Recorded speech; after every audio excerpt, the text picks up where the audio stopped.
मेरे जाने से पहले उन्होंने अपना सारा फर्नीचर का सामान, इलेक्ट्रॉनिक, अपना ये जो गाड़ी वगैरह है, ये सब कुछ पहले ही किया हुआ था, ताकि मुझे ये फील ना हो कि मैं कुछ नहीं लेके आई। बस दिखा नहीं सकते, बता नहीं सकते जी, अपने अंदर ते यूं नहीं बता सकते कितनी कदर, कितनी इज्जत जी, बता तो नहीं सकते जी। बस हमारे को तो ऐसा कुछ बोल भी नहीं है कहने में जी। नमस्कार, स्वागत है आप सभी का हिंदुस्तान 24 पर और मैं आप सबके साथ विपिन चौधरी। आज तक हमने आपको उन लोगों को दिखाया है जिन्होंने अपने लड़कों की शादी में शगुन के तौर पर बस 1 रुपया लिया है, लेकिन हमने उन लड़की वालों को नहीं दिखाया है जहां पर उन लड़कों की शादी हुई है। अभी हरियाणा की जगाधरी विधानसभा के गांव भिलपुरा 200 में एक शादी हुई है और उसमें उस लड़के की शादी में उसके परिजनों ने शगुन के तौर पर बस 1 रुपया लिया है। हम उस घर में आ पहुंचे हैं जिस घर में शादी हुई है, जहां पर लड़का ब्याहने के लिए आया था, यानी कि लड़की पक्ष के पास इस समय हम मौजूद हैं। क्या नाम है सर आपका? बबलू है जी। अच्छा बबलू भाई, मैं आपसे ये जानना चाहता हूं कि आपने तो बड़ी तैयारी कर रखी होगी अपनी लड़की की शादी की। भाई आपने जो है गाड़ी की भी व्यवस्था कर रखी होगी, ज्वेलरी की भी व्यवस्था कर रखी होगी, कपड़े लत्ते की, मलाई की, जितने भी खर्चे शादी में होंगे सब तैयार होंगे, लेकिन आपके रिश्तेदारों ने मना कर दिया कि भाई हम तो 1 रुपया शादी में लेंगे, बस दहेज लेते ही नहीं। तो फिर उस समय कैसा लगा आपको? बहुत अच्छा लगा जी, बहुत अच्छा जी, इतना अच्छा लगा जी, अब बस मैं बता नहीं सकता। हाँ जी, अगर भाई ऐसे भी लोग हैं जो 1 रुपए की शादी करें जी, हम दोनों का है जी, उनका बच्चों का जी और उस परिवार का भी जुग जुग में भला हुआ है। बस हम तो सारी तैयारी थी जी, बिल्कुल जिस जिस टाइम जागती कोई किसी का पैदा हो जा जी, उसी टाइम पे आदमी 10-10, 5-5 रुपए करके जोड़न लग जा। और वो इतने तक बच्ची ब्याहने की हुआ है, इतने तक भी वो कुछ ना कुछ लावा लगाए हो जा जी। और जिस टाइम ब्याहने की हुई तक वो जागती ने जी पढ़ाई करी, लिखाई करी, रोटी भी पोई, सारे काम करे, घर का करे आज जी। उसकी मम्मी तो बीमार रहे बहुत, सब काम करे आज जी। आज जिस टाइम उसका जाने का नंबर आया जी, सासू का अपनी ससुराल उसमें जी, तो उस टाइम 1 रुपया।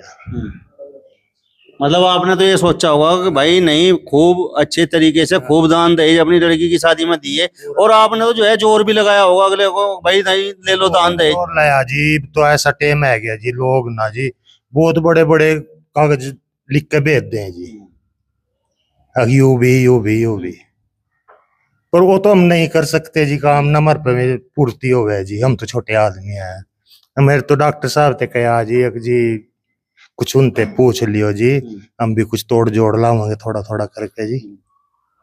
अब कोई बात नहीं, डॉक्टर साहब ने पूछा जी, उन्हें कह दिया जी हमारी डबते दिक्कत नहीं माननी किसी बात की भी, हम शादी करेंगे 1 रुपए की, दुनिया करे जैसे मर्जी करो कोई, पर हम तो 1 ही रुपए की शादी करेंगे जी। चाहे आप 1 बार कहो, चाहे 10 बार कहो, चाहे बार बार कहो, शादी करनी है 1 रुपए की। हमें बच्ची जागती चाहिए, सिर्फ जागती, और वही होया जी, जागती बस 1 रुपया और जागती। मतलब आपका 500 लाख रुपए का ये समझ लो कि भाई बिल्कुल ये वो आपने अरेंजमेंट कर रखा था, वो उन्होंने बिल्कुल एक झटके में मना कर दिया कि भाई हम नहीं लेते जी, बिल्कुल न मना कर दिया जी। और इतना मुझे तो ऐसा लगा जी, कितना बड़ा बोझ सिर पे था ना जी, नू फेंक कर एक डबकी फेंक दिया जी ठैक। इतना अच्छा लगा जी, मैं तो कहूँ जी इन बच्चों की भी जरूर, उस परिवार की, ऐसे लोगों की, सबकी बस जुग जुग में भला करे, हम तो ऐसे यूं ही कहें जी। मतलब लड़की आपकी जवान थी और आप व्यवस्था भी कर रहे थे, लेकिन बार बार दिमाग में टेंशन ये रहती होगी कि पता नहीं अच्छे घर में जागी या नहीं, और अगला कोई कितना दान दहेज मांगेगा। बस ये तो था ही जी, यूं नहीं पता जी अगला क्या कह दे जी, ये तो पता ही कुछ नहीं जी अगला क्या कह दे जी, पर वो उसते तो जी हम इतने मुक्त करे ना जी, बस हम तो कहें जी बस भला करे परमात्मा, ऐसे लोगों करे ऐसा ही करना चाहिए। हम तो कहें जी सब ने ऐसे ही करना चाहिए जी, सब ने ऐसे ही करना चाहिए, अगर दुनिया बच जाएगी जी अगर ऐसा हो जाए। हाँ जी, मतलब जो दान दहेज की प्रथा है वो समाप्त हो जानी चाहिए आपके हिसाब से, और जिस तरीके से लड़कियों की प्रताड़ना होती है ये अगर इस प्रकार के लोग निकलकर सामने आएंगे, जिस प्रकार के आपके रिश्तेदार हैं, तो ये सब समाज से समाप्त हो जाएगा। बस हम दोनों कहें जी, अगर ऐसा होता हो ना जी, अगर सभी करें ऐसा, बस यूं है सभी लोग बस बच जाएंगे जी। हम दोनों कहें जी, सभी बच जाएंगे और जागती का बोझ खत्म हो जाएगा आदमी के सिर पर। तक भी तेरे पे जागती भी है जब, ऐसा वजन खत्म हो जाएगा जी।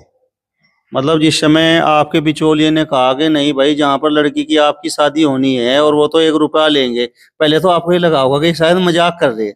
बस जी कहने के बाद भी जी मैंने बता दिया ना जी, उसके बाद भी हमें विश्वास नहीं होया इस बात का जी, अगर भैया ऐसा होगा क्या। तो हम फिर भी तकतुल्ली में ही रहे जी, अगर भाई कुछ तो करना तो पड़ा गई कुछ ना कुछ। फिर डॉक्टर साहब ने हट के भी फोन कराया जी, अगर जी नहीं कुछ हो कराया जी, करे कराया जी।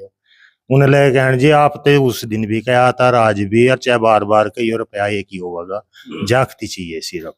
मतलब कुछ नहीं, बिल्कुल 1 रुपए के अलावा और कुछ नहीं लिया। भी नहीं जी, कुछ भी नहीं है जी, 1 रुपए के बिना कुछ भी नहीं है जी। हाँ जी, बस 1 रुपया जागती है जी। अच्छा, आज आपकी नजरों में मतलब वो लोग क्या हैं?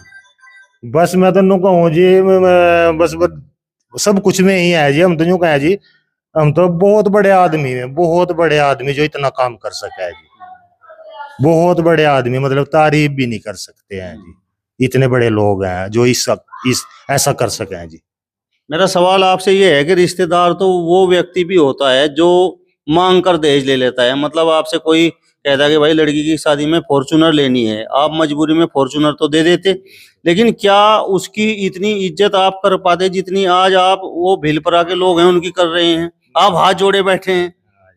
नहीं, इज्जत तो बस इतनी बस दिखा नहीं सकते, बता नहीं सकते जी अपने अंदर, ते यूं नहीं बता सकते कितनी कदर कितनी इज्जत जी, बता तो नहीं सकते जी। बस हमारे को तो ऐसा कुछ बोल भी नहीं है कहने ने जी, कुछ कह दे हम उनके बारे में ऐसा। बहुत अच्छे आदमी है, बहुत अच्छे, बहुत सज्जन परिवार, सारा परिवार बहुत अच्छा परिवार है जी। हम तो यूं कहें जी, सब ने ऐसा परिवार मिले जी, सब ने ऐसे रिश्तेदार मिले जी, और सभी ने ऐसा करना चाहिए जी। सब यो जागतों का यो जो बच्ची है इनका यो सारा बोझ सिर पर था, खत्म हो जा, एक आदमी अपनी जिंदगी ठीक ढंग से जी सके जी। बस मतलब जिस समय शादी का समय नजदीक आ रहा था और आपको ये लगने लगा था कि भाई अब लड़की की शादी करनी है, तो सच बताना, मतलब रात को नींद आती थी या नहीं? नींद नहीं जी, आवे ही नहीं थी नींद तो जी, नींद तो बिल्कुल आवे ही नहीं थी जी। मैंने काम तो जी करना भी दाता ना, सब कुछ वही करागा जी, करने वाला तो ही है जी, आदमी कुछ नहीं कर सकता है। पर एक नींद अपने आप ही, ये तो सभी की भाग जा जी, केली कोई मेरी तो है ही नहीं जी। चाहे एक बार तो पैसे वाला आदमी भी छुच्छी खा जा, बहुत पैसे वाला भी, पर हमारे पे तो पैसे भी नहीं थे। हम यूं क्यों कहें हम बहुत अमीर आदमी यूं कर दे, हमारे पे कुछ नहीं है जी, पर तोड़ जोड़ लगाते कुछ भी करते बढ़िया, यूं ही सोचते जी हमारी जागती तो हम यूं भी देवे यूं भी देवे यूं भी देवे जी। पर हमारे पे तो ऐसा है आज कुछ भी नहीं लिया जी, जागती ने अभी तक रोटी भी पोई जी, और चलते समय 1 रुपया, बस इससे बड़ी खुशी की क्या बात है जी। और अब हम उस लड़की के पास में पहुंचे हैं जिसकी शादी हुई है। क्या नाम है आपका? मेरा नाम शिखा है जी। अच्छा शिखा, ये बताओ, आपके ससुरालियों ने तो दान दहेज लेने से बिल्कुल मना कर दिया, तो मतलब उस समय आपको कैसा लगा जब पता चला कि भाई ससुरालियों ने तो मना कर दिया कि भाई दान दहेज कुछ नहीं लेंगे? अगर एक बात देखे जी, मतलब ये तो है नहीं कि ये एकदम खुशी हुई हो कि मतलब उन्होंने नहीं लिया दान और मैं बहुत खुश हो गई कि नहीं लिया। थोड़ा सा ये है कि अंदर से ये था कि ऐसा क्यों हो गया, या मैं ही ऐसी लड़की हूँ कि मेरे साथ ही ऐसा क्यों है हमारे गांव में। पर मुझे फिर धीरे धीरे मतलब घर वालों ने कहा कि उनकी बड़ी अच्छी सोच है। फिर मैं खुद भी मतलब शुरू से ये देखते आ रहे थे, सुनते बुक्स में ही पढ़ रहे थे कि दहेज एक ऐसी प्रथा है जिसकी वजह से मतलब लड़की वाला है ना वो शुरू से ही परेशान रहेगा। ठीक है जी। और फिर मतलब सुनने में ही था जी, बस अब तक तो दहेज ये देना ही पड़ा है जी, सभी दे रहे अपनी लड़कियों से। तो लेकिन जब मुझे पता चला कि हाँ फाइनली हमें कुछ नहीं देना शादी में, तो फिर इस बात की खुशी हुई कि हाँ मुझे ऐसा परिवार मिला जिन्होंने इस कुप्रथा को दूर किया। उन्होंने ये कहा कि हमें कुछ नहीं चाहिए, हमें सिर्फ एक लड़की चाहिए और हम ना तो हमें कोई फर्नीचर चाहिए, ना हमें गाड़ी चाहिए, ना हमें कैश चाहिए, ना हमें किसी की ज्वेलरी चाहिए, और ना ही हमें आगे जो मलाई आमतौर पर मलाई की जाती है शादी में, ना हमें वो चाहिए। उन्होंने कुछ भी नहीं लिया हमारे से, सिर्फ मतलब मैं आपने ये सुन रखा था कि भाई जो ज्यादा दान दहेज लेके जा बस वहां ससुराल में फिर बड़ी इज्जत हो। ये तो है ही जी। ये तो सुनने में हुई कि हाँ इतना लेके आई, वो इतनी बड़ी गाड़ी लेके आई, और इतनी अच्छी शादी हुई, ये हुआ वो हुआ, ये सुन तो जरूर रखा था जी। पर लेकिन मतलब अब मैं बिना दहेज के गई ना, मुझे वहां जाकर बिल्कुल भी 1% ऐसा फील नहीं हुआ कि मैं कुछ नहीं लेके आई। मुझे इतनी खुशी हुई, जो मम्मी जी हैं, पापा जी हैं, या जो दीदी हैं वहाँ, ननद है मेरी, सब परिवार, दादी जी, ताई जी, सब, ताऊ जी, मतलब छोटे से लेकर बड़े तक सारा परिवार इतने अच्छे, इतना प्यार दिया जैसे मैं पता नहीं क्या लेके आई यहाँ।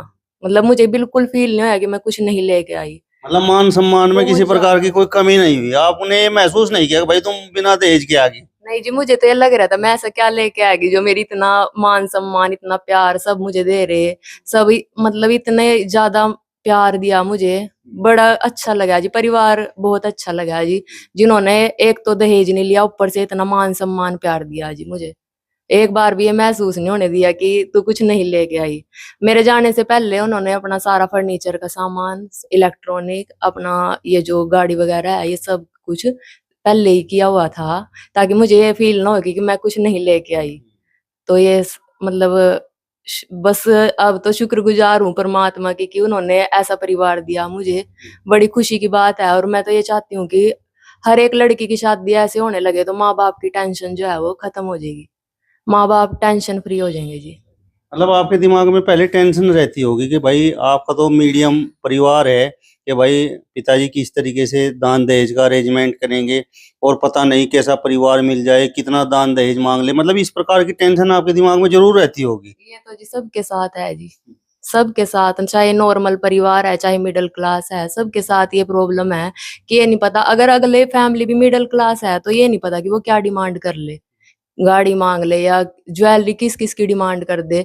तो ये तो थोड़ा मन में आता था कि क्या पता कैसे कैसे शादी होगी, या कैसे परिवार में शादी होगी। लेकिन मैं बड़ी खुश हूँ कि मेरे ऐसे परिवार में मेरी शादी हुई जहाँ मुझे बहुत मान सम्मान प्यार, बिल्कुल अपनापन महसूस करवाया गया। ये भी नहीं महसूस करवाया कि मैं कुछ लेके नहीं आई। ये भी बड़ी बात है कि अकेला लड़का है और सरकारी जॉब पर भी है और हाँ फिर जी, बिना दान दहेज के शादी कर ली। हाँ जी, ये भी बड़ी बात है सर, हमारे लिए तो बड़ी बात है जी। हमसे तो कुछ लिया नहीं, सिर्फ मैं गई उनके घर तो और वो बड़े खुश है कि ये बहू आई हमारी, हमारी तो बेटी है। उन्होंने सिर्फ मुझे ये बेटी महसूस करवाया कि हमारी तो बेटी समान है तू। कोई किसी तरह का मुझे बिल्कुल भी ऐसा महसूस नहीं हुआ कि मेरी शादी बिना दहेज की हुई है। और अब तो बल्कि हमारे गांव में भी रिलेटिव्स भी सब ये कह रहे हैं कि हमारी लड़कियों को भी ऐसा ही परिवार मिल जाए, हमें और कुछ नहीं चाहिए। मतलब सब आप यही अपने आप को भाग्यशाली समझती हैं कि हाँ भाई जी, ऐसा परिवार आपको मिल गया। हाँ जी सर, मैं भाग्यशाली हूँ। मतलब मेरे घर परिवार, गांव, मेरे रिलेटिव सब यही बात कह रहे हैं कि ये तो बड़ी अच्छी किस्मत लेके आई जो इसे ऐसा परिवार मिला, जो दान दहेज का किसी चीज का लालच नहीं किया। इससे बड़ी खुशकिस्मत हूँ जी। अच्छा सिखा, मतलब आपने पढ़ाई कहाँ तक की है? मैंने एमकॉम बीएड किया हुआ है सर। हाँ जी, मैंने +2 तक तो जी मैं अपने गांव में ही गुर्जर कन्या विद्या मंदिर देवधर तक पढ़ी, और उसके बाद मैंने अपनी ग्रेजुएशन और post graduation Guru Nanak girls college Yamunanagar से की। उसके बाद मैंने बीएड की पढ़ाई यहाँ देवीलाल कॉलेज से की सर। हाँ जी। तो मतलब आप प्रयास में भी हैं कि भाई आपका भी कहीं पर मतलब सरकारी जॉब लग जाए। हाँ जी, कोशिश तो पूरी है। आगे अगर नहीं किस्मत में हुई जी फिर तो कुछ नहीं कर सकती मैं, पर मेरी कोशिश है कि मैं लग जाऊं कहीं ना कहीं जी। कोशिश मेरी पूरी है जी।